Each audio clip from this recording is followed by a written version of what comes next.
Shalom, saudara-saudara yang saya kasihi di dalam Tuhan kita Yesus Kristus. Dimanapun Anda berada saat ini, apapun yang sedang Anda kerjakan saat ini, mari sama-sama saya mau mengajak kita semua untuk mengambil waktu sejenak. Kita mau merenungkan firman Tuhan. Karena dimana dalam keseharian kita, terkadang kita ragu-ragu akan iman percaya kita kepada Tuhan.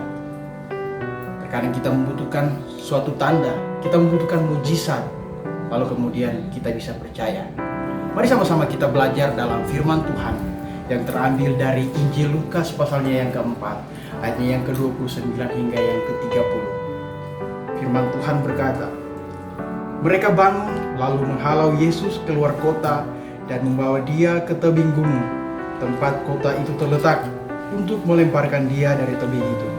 Tapi ia berjalan lewat dari tengah-tengah mereka lalu pergi.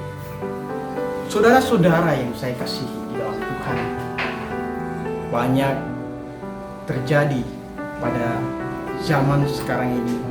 Jemaat-jemaat Tuhan membutuhkan mujizat, membutuhkan sebuah tanda, lalu mereka ingin percaya. Kenapa orang-orang Nazaret menolak Yesus? Kita lihat kebiasaan orang-orang Yahudi adalah menuntut sebuah mujizat dari Tuhan. Lalu mereka bisa mengakui bahwa orang ini adalah utusan Tuhan. Seperti halnya Musa, Yosua, dan juga nabi-nabi sebelumnya yang melakukan banyak-banyak tanda. Ketika Yesus pulang ke kampung halamannya Nazaret, mereka menolak dia. Saudara-saudara yang dikasihi oleh Tuhan, sebagaimana kehidupan Kristen kita saat ini, kita juga terkadang berlaku demikian. Ketika kita menuntut suatu tanda kepada Tuhan, kita tidak mendapatkan jawabannya, kita menolak Tuhan, kita kecewa terhadap Tuhan. Seolah-olah kita berkata Tuhan tidak pernah ada dalam hidup kita. Tuhan selalu membiarkan kita, padahal Tuhan tidak pernah meninggalkan kita. Saudara-saudara yang saya kasihi di dalam Tuhan kita Yesus Kristus, pada kesempatan kali ini firman Tuhan mengajarkan kepada kita, jangan seperti orang Nazaret yang mau menerima tanda saja kemudian baru percaya. Kadang ada orang Kristen ketika dia sakit, dia bergumul, Tuhan ketika saya sembuh, saya akan melayani Tuhan. Ketika dia tidak sembuh, dia kecewa kepada Tuhan. Ketika orang Kristen membangun sebuah bisnis, Tuhan ketika bisnis saya lancar, saya akan memberikan perpuluhan kepada Tuhan. Tapi ketika dia menghadapi kegagalan, dia kecewa terhadap Tuhan. Apakah kita akan menjadi seperti orang-orang Nazaret yang kecewa karena tidak melihat tanda? Namun, kita bisa melihat pada teks yang terakhir, bagaimana Tuhan melakukan sebuah tanda. Tuhan memberikan satu mujizat. Mereka tidak menyadari hal itu.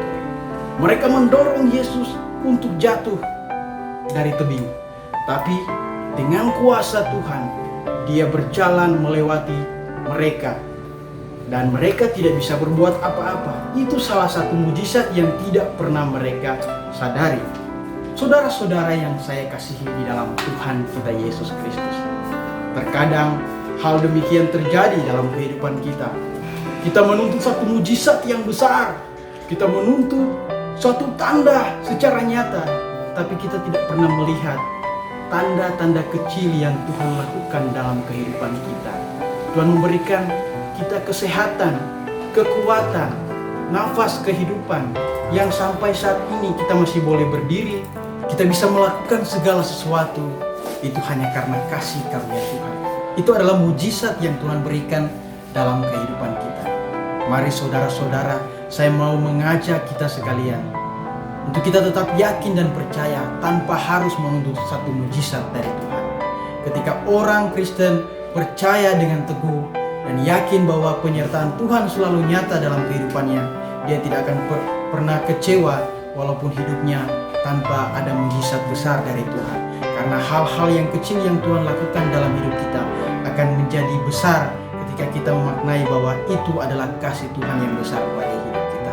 Saudara-saudara yang saya kasihi dalam Tuhan kita Yesus Kristus, saya mau mengajak kita sekalian untuk tidak lagi menjadi orang Kristen yang hanya mengharapkan mujizat saja. Jangan kita menjadi seperti orang-orang Nazaret yang hanya menuntut mujizat dari Yesus. Tapi ketika Yesus tidak melakukan di depan mata mereka, mereka menolak Yesus dan mau membunuh Yesus, menjatuhkan Yesus dari tebing. Tapi marilah kita jadi orang-orang percaya di zaman sekarang ini dengan yakin bahwa penyertaan Tuhan selalu nyata dalam kehidupan kita. Semoga firman Tuhan ini bisa memberkati kita sekalian. Shalom, Tuhan Yesus memberkati.